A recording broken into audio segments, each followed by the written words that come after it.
Assalamualaikum warahmatullahi wabarakatuh. Perkenalkan, saya Kintan Sabrina Alfujahra dari Prodi Administrasi Pendidikan semester 1. Di sini, saya akan menjelaskan mengenai ruang lingkup manajemen. Apa itu manajemen? Manajemen adalah proses perencanaan, pengorganisasian, pengarahan, dan pengawasan usaha-usaha para anggota organisasi dan pengguna sumber daya organisasi lainnya agar mencapai tujuan organisasi yang ditetapkan. Dan dalam ruang lingkup manajemen ini terdapat fungsi manajemen. Nah, di sini pun terdapat fungsi manajerial dan fungsi operasional. Yang termasuk ke dalam fungsi manajerial yaitu planning, organizing, directing, dan controlling.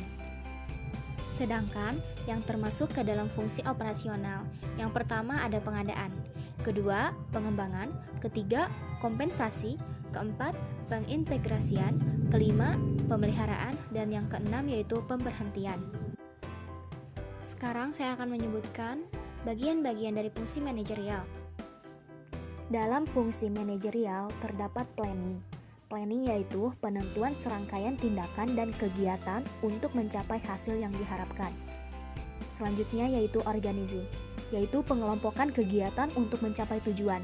Hal ini penetapan susunan organisasi, tugas, dan fungsinya. Selanjutnya ada directing, yaitu usaha memberi bimbingan, saran-saran, dan perintah dalam pelaksanaan tugas masing-masing bawahan untuk dilaksanakan dengan baik dan benar sesuai dengan tujuan yang telah ditetapkan. Selanjutnya yaitu controlling, fungsi terakhir dari proses manajemen. Pengendalian sangat menentukan pelaksanaan dari proses manajemen. Maka dari itu, pengendalian harus dilakukan dengan sebaik-baiknya. Selanjutnya dalam fungsi operasional terdapat pengadaan. Pengadaan adalah proses penarikan, seleksi, penempatan, orientasi, dan induksi untuk mendapatkan karyawan yang sesuai dengan kebutuhan perusahaan. Selanjutnya ada pengembangan. Pengembangan adalah proses peningkatan keterampilan teknis, teoristik, konseptual, dan moral karyawan melalui pendidikan dan pelatihan. Selanjutnya yaitu kompensasi, pemberian balas jasa langsung dan tidak langsung, uang atau barang kepada karyawan sebagai imbalan jasa yang diberikannya kepada perusahaan. Selanjutnya yaitu pengintegrasian, adalah kegiatan untuk mempersatukan kepentingan perusahaan dan kebutuhan karyawan agar tercipta kerjasama yang serasi dan saling menguntungkan. Selanjutnya yaitu pemeliharaan. Pemeliharaan adalah kegiatan untuk memelihara atau meningkatkan kondisi fisik, mental, dan loyalitas karyawan agar mereka bekerja sama sampai pensiun.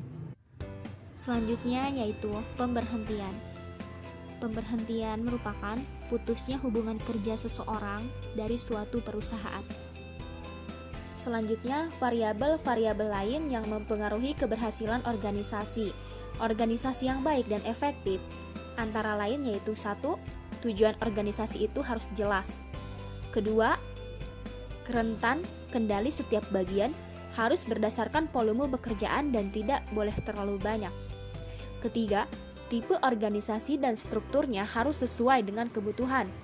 Keempat, organisasi itu harus menjadi alat dan wadah yang efektif dalam mencapai tujuan. Sikap kerja. Sikap kerja mendefinisikan sikap sebagai kecenderungan merespon sesuatu secara konsisten untuk mendukung atau tidak mendukung dengan memperhatikan objek tertentu. Ada beberapa tipe perilaku karyawan ketika dihadapkan dengan situasi tersebut. Masing-masing tipe ternyata juga mempengaruhi prestasi di kantor, karena perilaku ini berhubungan erat dengan produktivitas karyawan. Yang pertama yaitu job lover. Ciri-ciri dari perilaku karyawan seperti ini adalah tahu seluk-beluk sejarah perkembangan perusahaan dengan baik dan mencintai pekerjaannya. Selalu menempatkan pekerjaan sebagai tantangan. Kedua, job doer. Ciri-ciri perilaku karyawan seperti ini yaitu bertanggung jawab atas pekerjaan yang diberikan. Suka atau tidak, mengerjakan pekerjaan sampai tuntas dan selesai. Selanjutnya yaitu job hater. Ciri-ciri karyawan seperti ini yaitu diberi tugas A, mengeluh. Diberi tugas B, mengeluh. Sepertinya diberi tugas apapun akan dikerjakan dengan diwarnai keluhan ini dan itu. rajin dalam urusan komplain, dan mengkritik perusahaan atau tugasnya.